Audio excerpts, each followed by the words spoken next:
बिस्मिल्लाहिर्रहमानिर्रहीम। Lecture number 42, Thursday 20 मार्च। हमने topic शुरू किया हुआ था। इस टॉपिक का नाम था life long learning. Life long learning पे काम करते हुए हम लोग ने ये टॉपिक डिस्कस किया, इस इशू पे बात की कि हम लोग किस किस जराए से, किन किन सोर्सेज की मदद से लाइफ लॉन्ग लर्निंग को इंश्योर कर सकते हैं। तो जब हमने उसके अंदर इन तमाम आइटम्स को, इन तमाम तरीक़ेकार को आइडेंटिफाई किया,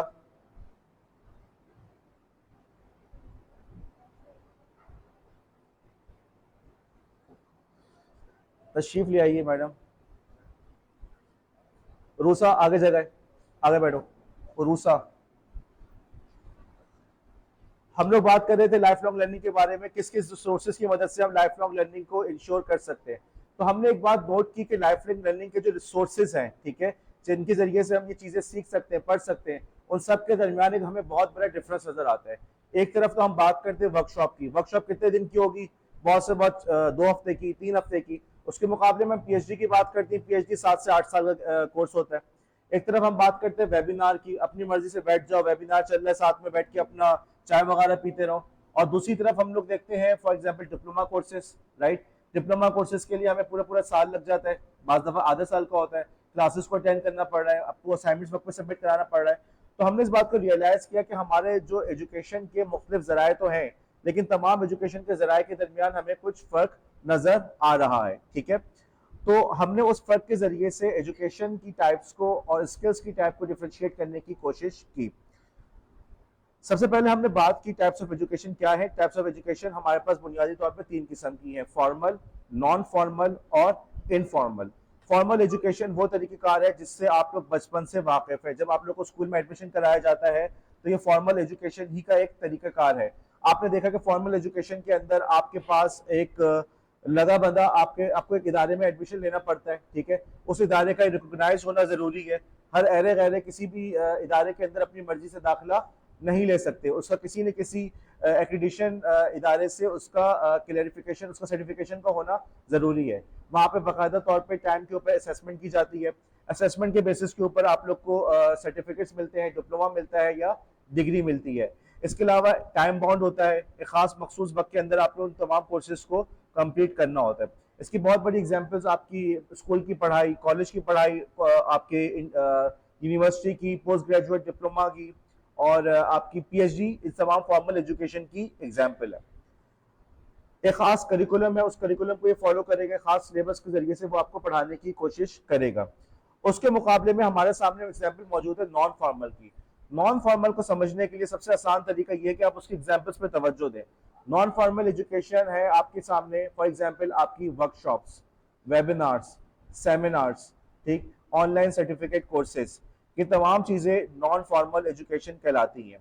फॉर्मल और नॉन फॉर्मल के दरमियान जो हमें बुनियादी फ़र्क नज़र आया वो ये कि फॉर्मल एजुकेशन के अंदर भी एक स्ट्रक्चर होता है और नॉन फॉर्मल में भी स्ट्रक्चर होता है, लेकिन ये स्ट्रक्चर नॉन फॉर्मल के अंदर इतना ज़्यादा रिजिड नहीं होता, लगा बंधा नहीं होता। आपके पास काफ़ी हद तक फ्लेक्सिबिलिटी होती है। इसके अंदर भी इंफॉर्मेशन का फ्लो, एजुकेशन का फ्लो एक टीचर के जरिए होता है। फॉर्मल एजुकेशन में भी आपके टीचर के बगैर गुजारा नहीं है, नॉन फॉर्मल एजुकेशन के अंदर भी टीचर के बगैर गुजारा नहीं है। टीचर होगा तो पढ़ाई हो रही होगी। अलबत्ता इसके अंदर आपके ऊपर किसी किस्म की कोई खास ज्यादा सख्ती नहीं होती। यहाँ पे भी जब आप इस चीज को कंप्लीट कर लेते हैं तो अमूमन असेसमेंट के बाद आपको एक कोई सर्टिफिकेट या कोई डिप्लोमा मिल रहा होता है। अब हम ये देखते हैं कि इसको अपने कैरियर के अंदर हम किस मौके पर इस्तेमाल करेंगे। देखो, फॉर्मल एजुकेशन तो हम अपनी डिग्री को कंप्लीट करने के लिए, डिग्री के रिक्वायरमेंट्स कंप्लीट करने के लिए, अपनी नॉलेज की डेप्थ को बढ़ाने के लिए हम लोग फॉर्मल एजुकेशन की तरफ जाते हैं। अगर फॉर्मल एजुकेशन ना होती तो आज आप लोग इस कॉलेज में, यूनिवर्सिटी में नहीं होते। आपके पास फॉर्मल एजुकेशन नहीं होगी तो आप लोग एडवांस एजुकेशन कर ही नहीं सकते। नॉन फॉर्मल एजुकेशन अमूमन हम उस मौके पर करते हैं जब हमने अपने किसी खास स्किल के अंदर इजाफा करना है। For example language courses. For example आपने कोर्स करना है कि इंग्लिश लैंग्वेज को टीच कैसे करना है। आप साइंस पढ़ा रहे हैं, आपने कोर्स करना है स्टीम कि स्टीम एजुकेशन क्या है। स्टीम की वर्कशॉप आपने अटेंड करना शुरू की, स्टीम्स की आपने जो है उसकी आपने सेमिनार अटेंड किए कि स्टीम या स्टेम एजुकेशन है, हो क्या चीज़ है, क्या चीज़। आपने बात की फॉर एग्जाम्पल मैनेजमेंट की बात की, आपने चाइल्ड काउंसलिंग की बात की, आपने एडीएचडी वाले बच्चे, ऑटिज्म वाले बच्चों को हमें किस तरह से ट्रीट करना है, इन तमाम चीज़ों के लिए आपने कोर्स करने की कोशिश की। तो इन तमाम मौके पे आप क्या यूज़ करेंगे? नॉन फॉर्मल एजुकेशन, और अब आखिर में रह जाता है इनफॉर्मल एजुकेशन। मानो इनफॉर्मल एजुकेशन की एग्जाम्पल दो, जोर से बोलो बेटा।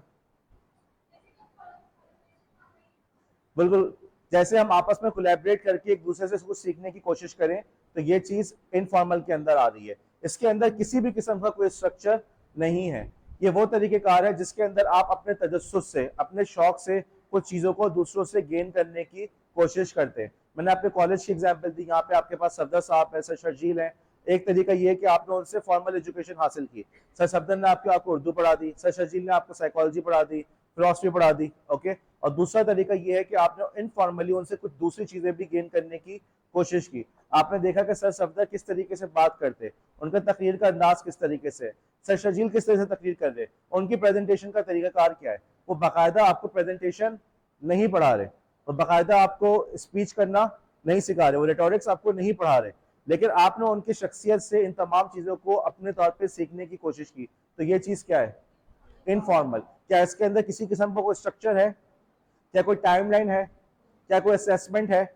इसीलिए इसको इनफॉर्मल कह रहे हैं कि भाई आप अपनी मर्जी से अपने तौर पर सीखने की कोशिश कर रहे हैं। आपने यूट्यूब की वीडियोस को देखना शुरू किया, आपने फॉर एग्जांपल यूट्यूब की वीडियोस के अलावा आपने कोशिश की कि आप जो है नॉलेज गेन करें बजरिया बुक्स। आपने बुक्स पढ़ना शुरू की। अगेन, क्या बुक्स के अंदर कोई रिस्ट्रिक्शन होती है, ये बुक पढ़ोगे ये नहीं पढ़ोगे? क्या बुक्स के अंदर रिस्ट्रिक्शन होती है कि आपने जो है इसको इसी टाइम के अंदर खत्म करना है? क्या बुक्स के आखिर में आपकी किसी किस्म की असेसमेंट होती है? इसलिए इसको कहते हैं इनफॉर्मल एजुकेशन। देखो, अब जो मैं जितने भी टॉपिक्स पढ़ा रहा हूँ इसको तवज्जो से सुनो। भले रमजान का आखिरी अशरा हो, भले आपकी ईद चल रही हो, या ईद के जो नशा चढ़ा हुआ होता है, अभी से बता रहा हूँ, अब मैं जो टॉपिक्स पढ़ा रहा हूँ ये तुम लोग एग्जामिनेशन पॉइंट ऑफ व्यू से इंपॉर्टेंट है। मेरे जहन में एक सवाल ये आ रहा है कि मुमकिन है मैं आपके सामने सिनेरियो दूं और उस सिनेरियो के अंदर से आपने चीजों को निकाल लो, उसमें से फॉर्मल कौन था, इनफॉर्मल कौन था, और नॉन फॉर्मल कौन था। ठीक है, तो जो भी चीजें मैं पढ़ा रहा हूँ उसको अभी जो अब आगे वाले जितने भी लेक्चर्स हैं, पहले वाले जो ज्यादातर हमारे लेक्चर थे सारे सारे प्रैक्टिकल थे। गौर करो, हमने ब्लॉगिंग की बात की, ब्लॉगिंग कैसे करना है, प्रैक्टिकल इन्फोग्राफिक्स में हमने काफी टाइम लगाया, प्रैक्टिकल चीजें थी। लेकिन जो मेरा पेपर आएगा, अब जो टॉपिक्स पढ़ा रहा हूँ उनमें से पेपर मेरा ज्यादातर पेपर उसमें से आ रहा होगा। अब वो नोट से आप लोग तैयारी नहीं कर सकते, कॉन्सेप्ट होगा तभी आप सिनेरियो पे क्वेश्चन को सॉल्व कर सकेंगे। उसके बाद हमने बात की, हमने देखा कि यार देखो कुछ हमारे एजुकेशन की टाइप्स की तो हमने बात कर ली। आधी तो आपस आज भी डेटा पैकेज नहीं है, क्लास में तुम कभी कभार आती हो तो डेटा पैकेज के बगैर आती हो।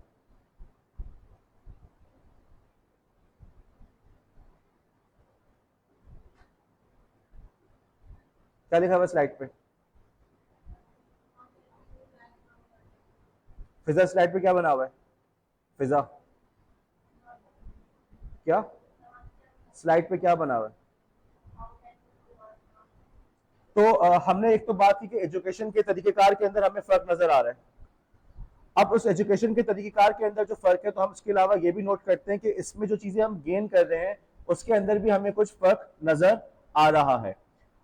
क्लास के अंदर मैं एक बात आप लोग को बता दूं, अपने क्लास फेलोज तक पहुंचा दीजिएगा। ये दरवाजा खुला हुआ है, कोई लॉक नहीं किया हुआ हमने। कोई लेट आता है तो दरवाजा खोल के आ सकता है। ये रमजान के लिए आप लोग के लिए खुसूसी पैकेज मिस सईद फातिमा की फरमाइश पर आप लोग के लिए बनाया गया है, ओके। तो कल वो सबा सहर कह रही थी कि सर दरवाजा, हालांकि वो कह रही थी 9:01 पे आई थी, जबकि दरवाजा खुला हुआ था। आई डोंट नो उनको दरवाजा बंद क्यों नजर आया। तो अपने क्लास फेलो से कन्वे कर दीजिएगा दरवाजा 9:30 बजे तक खुला हुआ है, लॉक नहीं किया हुआ हमने, आके बैठ सकते हैं। सिर्फ रमजान के लिए ये खुसूसी पेशकश है। चांद रात के बाद ही ये पैकेज खत्म हो जाएगा। अच्छा, फिर हमने देखा एजुकेशन के अलावा हमारे स्किल्स के दरमियान भी हमें फर्क नजर आ रहा है। बाज स्किल्स हमारे पास ऐसे हैं जिनके अंदर हम मेजर कर सकते हैं, ओके, और बाज स्किल्स ऐसे हैं जिसको हम मेजर नहीं कर सकते। इन स्किल्स को उन्होंने 3 हिस्सों में तकसीम किया: hard skills, soft skills, life skills. इस चीज का ताल्लुक सिर्फ पढ़ाई से नहीं है। ये मत समझना कि तुम लोग चूंकि टीचर हो या एजुकेटर हो तो इसलिए तुम लोग को ये हम पढ़ा रहे हैं। तुम लोग देखो, जब आप लोग सीवी पे लिख रहे होते हो, ठीक है, तुमने अक्सर देखा होगा लोग सीवी के अंदर सॉफ्ट स्किल्स का जिक्र करते हैं, लाइफ स्किल्स का भी तुम लोग जिक्र कर सकते हो। अगेन, तुम्हारी सीवी दूसरे से मुख्तलिफ होगी नहीं होगी, ठीक। मुमकिन है इंटरव्यू के लिए जाओ, आजकल ये भी चीज होती है कि इंटरव्यू में लोग 10 चीजें लिखते हैं। वो बंदा सिर्फ अपनी सीवी उठाता है, आपकी सीवी देखता है और उसी में से सवाल पूछना शुरू कर देता है, क्योंकि उसको भी पता है कि आजकल लोग सीवी के अंदर बस अला वला लिख के ले आते हैं। आपको जवाब पता होगा तो आप ज्यादा बेहतर, आप अगेन आपका एक बेहतर इंटरव्यू होगा, आप एक बेहतर कैंडिडेट नजर आएंगे। हार्ड स्किल्स जो है ये वो स्किल्स होते हैं जिनको हम मेजर कर सकते हैं। ठीक, ये जो डिस्टिंक्शन थी कि अमेरिकन आर्मी ने डिफाइन की थी 1972 के अंदर, अमेरिकन आर्मी ने अपने ट्रेनिंग मैनुअल के अंदर स्किल्स को दो हिस्सों में डिवाइड किया। उन्होंने रखा हार्ड स्किल्स और दूसरा रखा सॉफ्ट स्किल्स। हार्ड स्किल्स वो है जिनको आप मेजर कर सकते हैं। मसलन आप लोग ये जो कुछ यहाँ पे सीखने की हार्ड स्किल है, क्यों? क्योंकि इसके आखिर में आपको इसके मुकाबले में उसी के अगेंस्ट असेसमेंट के बाद सीजीपीए मिल रही है, परसेंटेज मिल रहा है। मैट्रिक में जो कुछ पढ़ा था वो क्या था? हार्ड स्किल था कि भाई इस बच्चे को इतना आता है, फॉर एग्जांपल इसको मैथ्स बहुत अच्छी आती है और उसके 90+ मार्क्स आए, या ये बच्चा मैथ्स के अंदर बड़ा कमजोर है, इसके तो 50 मार्क आए। तो इस चीज से हमें अंदाजा हो जाता है कि बच्चे के स्किल लेवल कहाँ पर है। ये चीजें कौन सी हैं? Hard skills. उसके बाद दूसरी एग्जाम्पल जो है, दूसरी जो टाइप है वो है सॉफ्ट स्किल की। सॉफ्ट स्किल्स जो है ये वो स्किल्स हैं जिनका फोकस आपके इंटरपर्सनल स्किल्स पर है। आपका लोगों के साथ रवैया कैसा है, लोगों के साथ आप किस तरीके से बिहेव करते हैं। अब इसके अंदर क्या क्या चीजें आ जाती हैं? आपस में आपका टीम वर्क, आपस में आपकी कोलैबोरेशन, आपस में आपका लीडरशिप स्किल, आप किस तरीके से लीडरशिप कर रहे हैं, अपनी बात को कम्युनिकेट कर पा रहे नहीं कर पा रहे। अगर आर्मी के कॉन्टेक्स्ट में देखो तो तुम लोग को ये एग्जांपल समझ में आएगी। आर्मी के अंदर वो आपको 10 चीजें टेक्निकल स्किल्स सिखा रहे होते हैं, बाकायदा उसका टेस्ट होता है, ओके, और उसके टेस्ट के अगेंस्ट वो आपको स्कोर दे सकते हैं, यार ये वाला स्किल जो है इसको इतना आता है। लेकिन इसके मुकाबले में साथ ही साथ उन्होंने ये भी देखना होता है कि ये जो बंदा है, ये जो साहब है, ये आपस में अपनी टीम मेंबर्स के साथ इसका रवैया कैसा है, क्या इसके टीम के लोग इसकी बात को फॉलो कर सकते हैं, क्या इसको अपनी बात समझाना आता है, ठीक है, क्या ये दूसरों के साथ मिलकर काम कर सकता है, क्या लीडरशिप की स्किल्स की शो कर रहा है नहीं कर रहा। इन चीजों को उसने डाला किस कैटेगरी के अंदर? सॉफ्ट स्किल्स के अंदर। अब तुम अगर हार्ड स्किल्स की बात करोगे तो हार्ड स्किल्स के अंदर तुम लोग फॉर एग्जांपल तुमने कहा कि हम प्रोग्रामिंग सीख लें, हम जो है सिक्योरिटी का कोर्स कर लें, अभी हम करेंगे इंशाल्लाह शुरू, ओके। हम जो है फॉर एग्जांपल हमने आपने कहा कि मैं मैनेजमेंट का कोर्स कर लूँ, ओके, अकाउंटिंग का कोर्स कर लूँ, कॉलेज के अंदर या स्कूल के अंदर मेरे पास अकाउंट्स का भी काम आता है तो मुझे अकाउंट्स की बेसिक बातें तो पता हो। फॉर एग्जांपल आपने ये सारे कोर्स कर लिए तो ये चीजें क्या कहलाएंगी? Hard skills. क्यों? क्योंकि इसके लिए आपके पास मेजर करके आपको कोई सर्टिफिकेट वगैरह अमूमन मिल जाता है। अगर आपको कोई जीपीए नहीं मिली, परसेंटेज नहीं मिली, सर्टिफिकेट तो मिल रहा है ना। और जाहिर सी बात है वो सर्टिफिकेट किसी हर अच्छे इदारे के अंदर आपकी असेसमेंट के बाद ही आपको असाइन किया जाएगा। उसके मुकाबले में सॉफ्ट स्किल्स जो है, क्या इसकी मेजरमेंट पॉसिबल है? क्या अगर मैं आपसे पूछूं कि अलीना के कम्युनिकेशन स्किल्स कैसे हैं, क्या आप उसको स्कोर दे सकते हैं? जज कर सकते हैं, लेकिन क्या मेजर करना पॉसिबल है? मैं आपसे पूछूं कि फॉर एग्जांपल सिमरन के जो है लीडरशिप स्किल्स कैसे हैं, या मैं आपसे पूछूं कि रवासिया की जो है टीम वर्क कैसा है। सुंदर कहेगी जी रवासिया तो बहुत अच्छी टीम मेंबर है, और नबिया कहेगी पता नहीं उसने तो आज तक मुझसे 4 सालों में कभी बात भी नहीं की। राइट है या नहीं ये वाली बात? तो इसका मतलब ये होगा कि सॉफ्ट स्किल्स के अंदर वो चीजें हैं जिनको हम मेजर नहीं कर सकते, लेकिन लेकिन लेकिन इनका ताल्लुक इंसानों के बाहमी ताल्लुक से है। क्या तुम ये समझते हो कि हमारे आज के दौर में सॉफ्ट स्किल्स का होना बहुत जरूरी है? और आपको ये नजर आएगा कि ये वक्त के साथ साथ अब सॉफ्ट स्किल्स के ऊपर बहुत ज्यादा तवज्जो दी जा रही है। किसी भी बंदे को, या खुद भी अगर आप लोग देखो, हम लोग कॉलेज में जो काम कर रहे हैं सोशल मीडिया का या कैंपस न्यूज वगैरह का काम कर रहे हैं, हमारी कोशिश भरपूर ये होती है कि हम ऐसे बच्चों के लिए जो मिलजुल के दूसरों के साथ काम करने को तैयार हो। हमारे पास ऐसे बच्चे आए जिन्होंने कहा कि हम जो है, हमारे पास ऐसे बच्चे आए जिन्होंने हमसे ये कहा कि हम जो है अलग से काम कर ज्यादा कर लेंगे, लेकिन हम टीम में काम करना हमारे लिए मुमकिन नहीं है। तो उनको भी हमने यही फीडबैक दिया कि यार हम आपको उसी सूरत में लेंगे कि जब आप दूसरों के साथ काम करने पे तैयार हो, ओके। और हमने जब अपनी 21st सेंचुरी फ्रेमवर्क की बात की तो आप उसके अंदर गौर करो, उसमें कोलैबोरेशन का, कम्युनिकेशन का कितना बड़ा टॉपिक था, कितनी ज्यादा हमने उस टॉपिक को इंपॉर्टेंस दी थी। तो आपके लिए जरूरी है कि आपके सॉफ्ट स्किल्स भी अच्छे हों। अब जो आखिरी स्किल रह जाता है, इस स्लाइड को देख लो, स्लाइड के अंदर हम यही बात कर रहे हैं कि पर्पस ऑफ सॉफ्ट स्किल्स जो है, जो उसका मकसद है वो आपके आपस में इफेक्टिव कम्युनिकेशन को इनेबल करना, आपके इसके बाहमी एक अच्छे रिलेशनशिप को, अच्छे ताल्लुकात को बिल्ड करना। और मेरे ख्याल में ये बात बिल्कुल क्लियर है कि एक टीचर के लिए सॉफ्ट स्किल्स का होना कितना जरूरी है। देखो वैसे टीचर आपका ताल्लुक जो है ना सिर्फ तलबा से नहीं रहेगा, मुमकिन है आपके तलबा से बहुत अच्छी अंडरस्टैंडिंग हो, लेकिन आपका ताल्लुक अपने कुलीग से भी होगा, अपने प्रिंसिपल से भी होगा। आपने वहां पे भी अपने सॉफ्ट स्किल्स को यूज करना है कि अपने कुलीग्स के साथ आपका कैसा ताल्लुक है। मुमकिन है आप बहुत अच्छे टीचर हो लेकिन अपने कुलीग्स के साथ आप टीम वर्क करने को तैयार ना हो। मुमकिन है आप बहुत अच्छे टीचर हो लेकिन अपने प्रिंसिपल तक आप अपनी बात पहुंचाने की काबिलियत ना रखते हो, या आपको कोई असाइनमेंट दिया जाता है कि यार आपने फला इवेंट ऑर्गेनाइज करना है और यहाँ पे जाके आपके जो लीडरशिप स्किल्स है वो बिल्कुल ही फेल होना शुरू हो जाते हैं। तो यहाँ पे आपको इससे समझ सकते हैं कि सॉफ्ट स्किल्स पे भी फोकस करना हमारे लिए क्यों जरूरी है। ये वो चीज नहीं है जिसको आपने सिर्फ अपने रेज्यूमे में लिख दिया, सीवी में लिख दिया और बस बात हो गई। ये वो चीज है जिसके लिए आपको लर्न करना जरूरी है, और सॉफ्ट स्किल्स लर्न करने का एक ही तरीका है। क्या तरीका है वानिया? मोबाइल नहीं है तुम्हारे पास, डेटा पैकेज नहीं है तुम तीनों के पास? जी तहरीम, बेटा फिर क्लास में आने की जरूरत क्या थी जब तुमने मोबाइल खोल के उस सेशन को ज्वाइन भी नहीं करना? जी रीना, कैसे कर सकते हैं? सॉफ्ट स्किल्स आपको बगैर किए नहीं आ सकते। ये बिल्कुल वही वाली बात है कि साइकिल चलाना आप किताब पढ़ने से, यूट्यूब देखने से नहीं सीख सकते। साइकिल चलानी है तो सीखना है तो साइकिल चलानी पड़ेगी। स्विमिंग सीखना है तो कौन सी किताब पढ़नी चाहिए? स्विमिंग करनी पड़ती है। सॉफ्ट स्किल्स भी ऐसे ही है कि सॉफ्ट स्किल्स सीखने के लिए लाजिम है कि आप उन चीजों पे प्रैक्टिकली उन कामों को करें। आपका काम है कि आप अपनी कम्युनिकेशन स्किल्स पे तवज्जो दें, आपस में अपने दूसरे क्लास फेलो से कम्युनिकेट करें, उनसे बात करें। जहां पे आपको लीडरशिप का मौका मिल रहा है वहां पर लीडरशिप की कोशिश करें, टीम वर्क पे काम करें, ग्रुप्स पे काम करने की कोशिश करें। इंडिविजुअल काम करने से आप अपनी सक्सेस को इंश्योर नहीं कर सकते। कॉलेज का जो माहौल होता है, जो हमारा फॉर्मल एजुकेशन का माहौल है, ये बदनसीबी है कि इस माहौल के अंदर सॉफ्ट स्किल्स के ऊपर तवज्जो नहीं दी जाती। बच्चे की असेसमेंट आप लोग भी लेते हो तो देखते हो कि बच्चे ने सवाल का जवाब सही दिया नहीं दिया, लेकिन बच्चा क्लास के अंदर बिहेव कैसे कर रहा है, दूसरों से उसकी कैसी कंट्रीब्यूशन है, क्या उसका ताल्लुकात है, आप इन चीजों को इग्नोर कर देते हैं। एज ए टीचर आप भी इग्नोर कर देते हैं, लेकिन यही चीजों की वजह से बच्चे के अंदर सॉफ्ट स्किल्स डेवलप नहीं हो पाते। आपका काम है कि एज ए टीचर अपने स्टूडेंट्स के अंदर भी सॉफ्ट स्किल्स को डेवलप करें और अपने अंदर भी इन स्किल्स को डेवलप करने की कोशिश करें। अब रह जाता है हमारे पास लाइफ स्किल्स। जी, लाइफ स्किल्स की एग्जाम्पल इंशाल्लाह आपके ख्याल में लाइफ स्किल्स की क्या एग्जाम्पल है? अलीना,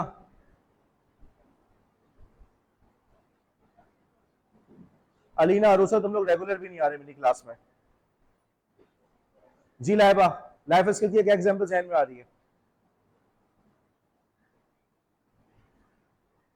देखो सारे इतने दिनों से हम लोग स्किल्स की बात करें, लाइफ लॉन्ग लर्निंग की बात कर रहे हैं, उनमें से कुछ तो निकल गए हार्ड स्किल्स में, कुछ निकल गए सॉफ्ट स्किल्स में, अब एक दो चीजें रह गई हैं। वो जो रह गए ना वो लाइफ स्किल्स में आए। कौन से रह गए? टाइम मैनेजमेंट, टाइम मैनेजमेंट आपका लाइफ स्किल है। और बताओ? बैलेंस डाइट, फिजिकल फिटनेस का ख्याल रखना, चाहे एक्सरसाइज के जरिए हो चाहे डाइट के जरिए हो, ये भी आपका लाइफ स्किल है। लाइफ स्किल के अंदर वो स्किल्स आते हैं जिसका ताल्लुक आपके जनरल जिंदगी, रोजमर्रा की जिंदगी से होता है। अलबत्ता इसका मतलब ये नहीं है, ये नहीं है इसका मतलब कि लाइफ स्किल का प्रोफेशन पे कोई असर नहीं पड़ता। अगर आप फिजिकली फिट होंगे तो जाहिर सी बात है इसका आपकी प्रोफेशन पे असर पड़ेगा। अगर आपका फॉर एग्जांपल टाइम मैनेजमेंट अच्छी है तो इसका असर आपके प्रोफेशन पे लाजमन पड़ेगा। अलबत्ता बाय डेफिनेशन लाइफ स्किल्स वो स्किल्स है जिसका ताल्लुक आपकी रोजमर्रा की जिंदगी से होता है। चाहे इसमें आ जाए टाइम मैनेजमेंट, चाहे इसके अंदर आ जाए प्रोजेक्ट मैनेजमेंट। बाज लोग बहुत प्रोडक्टिव होते हैं, कम वक्त में ज्यादा काम कर लेते हैं, बाज लोग बहुत जल्दी फैसले कर लेते हैं, बहुत तेजी से चीजों को समझने की सलाहियत रखते हैं, ठीक। या बाज लोगों की रीडिंग स्पीड अच्छी होती है, बहुत तेजी से चीजों को पढ़ के वो फौरन उसकी कंक्लूजन तक पहुंच जाते हैं। ये तमाम की तमाम चीजें आपकी लाइफ स्किल्स के अंदर आ रहे हैं। अगेन लाइफ स्किल्स को भी सीखने के लिए इसको मेजर करने का कोई तरीका है? नहीं है हमारे पास कोई तरीका। और इसको सीखने का क्या तरीका है? जी वानिया, सीखने का क्या तरीका है लाइफ स्किल्स को? सवाल मेरा ये है, इसको सीखने का क्या तरीका है? Time management. इसका भी सीखने का वही तरीका है कि आप इसको करके देखेंगे, करेंगे तो आप इन स्किल्स को सीखने के काबिल होंगे। लाइफ स्किल्स के जरिए से आप अपनी जिंदगी की ओवरऑल क्वालिटी के ऊपर उसको इम्प्रूव कर सकते हैं। जब जिंदगी की ओवरऑल क्वालिटी को आपने इम्प्रूव किया तो लाजमी सी बात है इसका असर आपकी एजुकेशन पे भी पड़ेगा, आपकी प्रोफेशनल लाइफ पे भी इसका असर पड़ेगा। ये वो स्किल्स है जो जिंदगी के हर हर हिस्से पे, जिंदगी के हर हर गोशे पे असर डाल रहे होते हैं। एक टीचर की हैसियत से आपके ख्याल में कौन से लाइफ स्किल्स इंपॉर्टेंट है? आगे चलो और बताओ। और बताओ। फिटनेस ठीक है, टाइम मैनेजमेंट हो गया, फिटनेस हो गया जी। इर्तिका, एक मिनट इर्तिका जोर से बोलो। कम्युनिकेशन तो हमने अभी किस में डाला था, सॉफ्ट स्किल्स में डाला था। क्या चीज? मेडिटेशन, ओके ठीक है, और बताओ निम्रा। क्या चीज? बिहेवियर, बिहेवियर कौन सा स्किल है? बात तो पूरी करो ना, तुम लोग आधी बात कर दो जी। फिजा, टाइम मैनेजमेंट में आ गया। फिजा ने कहा पंक्चुअलिटी, वो टाइम मैनेजमेंट में आ गया। इर्तिका ने कहा कम्युनिकेशन, वो किस में आ गया? सॉफ्ट स्किल्स के अंदर। नबीरा ने कहा मेडिटेशन, ये कहने के चाह रही stress management. As a teacher आप लोग की जिंदगी में स्ट्रेस होगा, आपके जो बच्चे हैं बहुत एक्टिव होंगे। वो बच्चा होगा 10 साल की उम्र का, आप होंगे जाहिर सी बात उसके एज के नहीं होंगे, 10 साल के तो नहीं होंगे, 25-30 साल के भी होंगे। घर की रिस्पॉन्सिबिलिटीज होगी, आपके घर के इश्यूज होंगे, थके हुए कॉलेज में स्कूल में पढ़ाने के लिए आ रहे होंगे। बच्चा आपसे ज्यादा एक्टिव होगा, आपका रोजा होगा, बच्चे का रोजा नहीं होगा फॉर एग्जाम्पल। तो अब बच्चा तो अपनी एक्टिविटी दिखाता रहेगा, और वो आपके इसके नतीजे में आपके अंदर क्या चीज क्रिएट होगी? स्ट्रेस होगा। क्लास कैसे कंट्रोल करो? उधर प्रिंसिपल आपसे कह रहा होगा आप क्लास को मेंटेन नहीं कर पा रहे, क्लास को मैनेज नहीं कर पा रहे, आपने किस तरीके से स्ट्रेस को मैनेज करना है। एक दफा आपको स्ट्रेस मैनेजमेंट समझ में आ गया, जिसका एक तरीका है मेडिटेशन, तो आपका ये जो स्किल है ये आपकी जिंदगी के हर पहलू पे असरअंदाज होगा नहीं होगा? ठीक है, और बताओ क्या चीज? Critical thinking, good. याद है हम लोग लाइफ लॉन्ग लर्निंग के अंदर हमने बात की थी कि बाज दफा हम लोग लाइफ लॉन्ग लर्निंग इसलिए नहीं कर पाते, फाइनेंशियल इश्यूज होते हैं। उस वक्त मैंने एक चीज कही थी, याद है कुछ? ओके, फिजिकल लिटरेसी या फाइनेंशियल मैनेजमेंट, पैसों को मैनेज करना सीखना, अखराजात को किस तरीके से कंट्रोल करें। ऐसा ना हो कि हम मार्केट में जाए, हर अच्छी चीज हमें हर चमकती हुई चीज को हम खरीद के घर पे लेकर आ गए। हमारे लिए जरूरी कि हम इस चीज को देखें किस चीज को परचेज करना हमारे लिए जरूरी है या नहीं है, या किस तरीके से हम अपने एक्सपेंसेस को कंट्रोल कर सकते हैं। तो ये हमारा लाइफ स्किल्स की एग्जाम्पल है। अगला जो टॉपिक है वह इस बारे में, जो टॉपिक हम कर चुके हैं, लेकिन मैं यहाँ पे इस बात को याद दहानी कराना चाहता हूँ। मेरे पास ये फीडबैक आया है कि सर हम लोग ब्लॉग बना रहे हैं या ब्लॉगिंग कर रहे हैं, लेकिन हमारे ब्लॉग को कोई विजिट नहीं कर रहा, कोई देख नहीं रहा, तो हम क्या करें? देखो यहाँ पे मैं तुम लोग को बात बताना चाहूंगा, इस बात को समझना कि देखो हमने ब्लॉगिंग की टॉपिक के अंदर बहुत डिटेल में जाके इस चीज को हमने कवर किया था।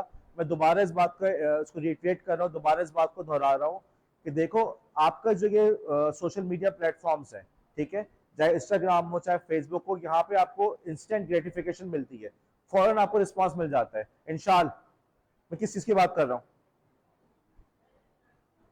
नहीं,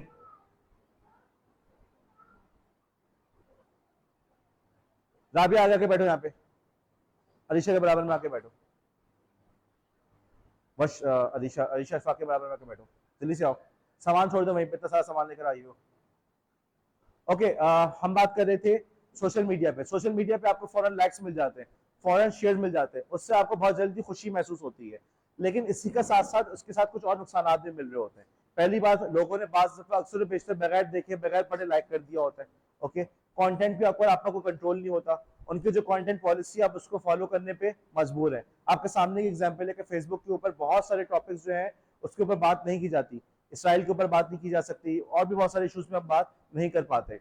ब्लॉगिंग का हमने बात की थी कि यार वो एक ऐसा प्लेटफॉर्म है जो कि आपको बिल्कुल एक ओपन एरिया है, ओपन एक्सेस है, जो चाहे उसके ऊपर लिख सकते हैं, वो आपकी पर्सनल स्पेस है। आप अपना ब्लॉग बनाते हैं, अपनी वेबसाइट बनाते हैं, अपनी अथॉरिटी को बिल्डअप कर रहे हैं।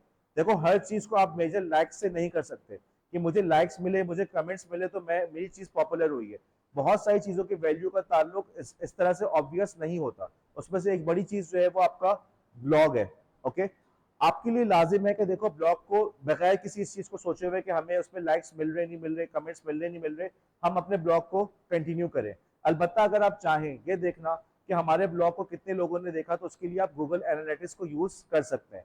आपकी उसी सेटिंग्स के अंदर गूगल एनालिटिक्स का ऑप्शन मौजूद होता है, वो आपको ये बताता है कि आपकी वेबसाइट पे कितने लोग आए, कितनी देर तक रुके रहे, उन्होंने कौन से आपके ब्लॉग्स पढ़े। जो मेरी अपनी वेबसाइट है, क्या मेरी वेबसाइट आप लोगों ने देखी है? नहीं देखी आप लोगों ने, शाबाश जी। तो मेरी वेबसाइट के ऊपर आपको लाइक्स का ऑप्शन नजर आया, कमेंट्स का ऑप्शन नजर आया, लेकिन गूगल एनालिटिक्स की मदद से मुझे उसमें नजर आ जाता है कितने लोग उसमें आए हैं। अभी मैंने अपनी क्लास में दिखाया तो ज्यादातर लोग जो थे वो हांगकांग से आए हुए थे, हालांकि मेरी एक्सपेक्टेशन थी पाकिस्तान से ज्यादा लोग आएंगे, लेकिन पता चला कि ज्यादातर लोग जो है वो यूएस से और हांगकांग से मेरी वेबसाइट के ऊपर आ रहे हैं।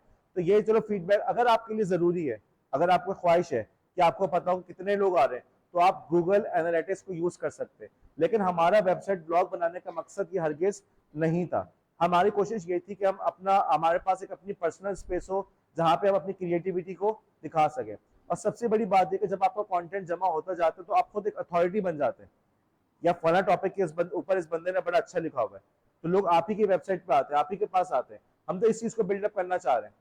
ओके, हम आपके रेज्यूमे को बिल्डअप करना चाह रहे हैं। रेज्यूमे का जो बिल्डअप होता है वो फेसबुक से नहीं होता। ऐसा नहीं होता कि जी फेसबुक के ऊपर मेरी पोस्ट को जो है ना 1000 लाइक्स मिल गए थे तो आप उसको अपने रेज्यूमे में लिखेंगे कि मेरी फेसबुक पोस्ट को जो है 1000 लाइक्स मिले थे। मुमकिन है अगर आप सोशल मीडिया मैनेजर के लिए अप्लाई कर रहे हो तो वहां पे तो आप ये बात कह सकते हैं। अगर आप सोशल मीडिया मैनेजर के लिए अप्लाई कर रहे हैं लेकिन आप तो टीचर के लिए अप्लाई कर रहे हैं, क्या आप समझते हैं कि टीचर के लिए ये होगा कि जी मेरे इंस्टाग्राम पे जो है ना मेरे 1000 फॉलोवर्स हैं, तो हाँ जी आप तो बहुत अच्छी टीचर है, आ जाए हमारे कॉलेज में, ऐसा होगा? आपको पता है अक्सर स्कूल अक्सर कॉलेज में क्या लिखा हुआ होता है, मोबाइल अलाउ नहीं है। तो वहां पे आपके इंस्टाग्राम के फॉलोवर्स की क्या वैल्यू रही? हाँ, वहां पे आपकी वेबसाइट की वैल्यू लाजमन होगी। आप लोग के लिए लाजिम है कि देखो वेबसाइट को अपने ब्लॉग को मुस्तकिल अपडेट करते रहो। अभी जो है मेरे पास देखो अब 2 असाइनमेंट्स है। एक असाइनमेंट इन्फोग्राफिक्स का, वो असाइनमेंट आप लोग कैसे सबमिट कराओगे? ब्लॉग पे डालोगे। आप में से जिन लोगों ने अभी तक ब्लॉग सबमिट नहीं कराया, मैं भी दोबारा फॉर्म खोल दूंगा। अभी वालों ने मुझसे कहा था मैंने फॉर्म बंद किया हुआ है। जो लोग लेट सबमिट करवा रहे हैं तो उनको पेनल्टी होगी। इन्फोग्राफिक चेक करने के लिए मैं कहाँ पे जाऊंगा? आपकी वेबसाइट पे जाऊंगा, राइट? इसी तरीके से मैंने आप लोग से बात की है, एक और हमारा भी असाइनमेंट है जिसके अंदर ऑनलाइन कोर्सेज को करेंगे, उसको भी मैं कहाँ पे चेक करूंगा? ब्लॉग पे चेक करो। आप लोग के लिए लाजिम है अपने ब्लॉग को मुस्तकिल अप टू डेट रखना। ओके, आप लोग पिकनिक पे गए, आप उस बारे में लिखें। आप लोग गवर्नर हाउस गए, वहां पर जो लोग अफ्तारी में गए वो लोग उस बारे में लिखें। आप लोग जो जो आपके कॉलेज की एक्टिविटीज हो रही है, आप में से कुछ लोगों ने क्विज में पार्टिसिपेट किया, उस बारे में लिखें। ओके, मैं आप लोग का इसी उसी ब्लॉग को देखते हुए मैं आपकी कंटेंट क्वालिटी का फैसला करते हुए आपको मार्क्स दे रहा हूँ। जिन लोगों ने ब्लॉग को सही से अपडेट नहीं किया हुआ वो भूल जाए कि उनके अच्छे नंबर आने वाले हैं। मुमकिन या तो फेल हो जाएंगे या फिर ये कि जी उनके अच्छे नंबर नहीं आएंगे। इस बात को बिल्कुल जहन से निकाल दो, ठीक है? मेरी तरफ से ये बात बिल्कुल क्लियर है। मैंने पहले भी लेक्चर के अंदर बहुत डिटेल में किया था कि ब्लॉगिंग क्यों जरूरी है। हमने कई दिनों तक इस बारे में बात की और मुझे बड़ी हैरत हुई कि लोग दोबारा इसी इशू को रेस कर रहे हैं।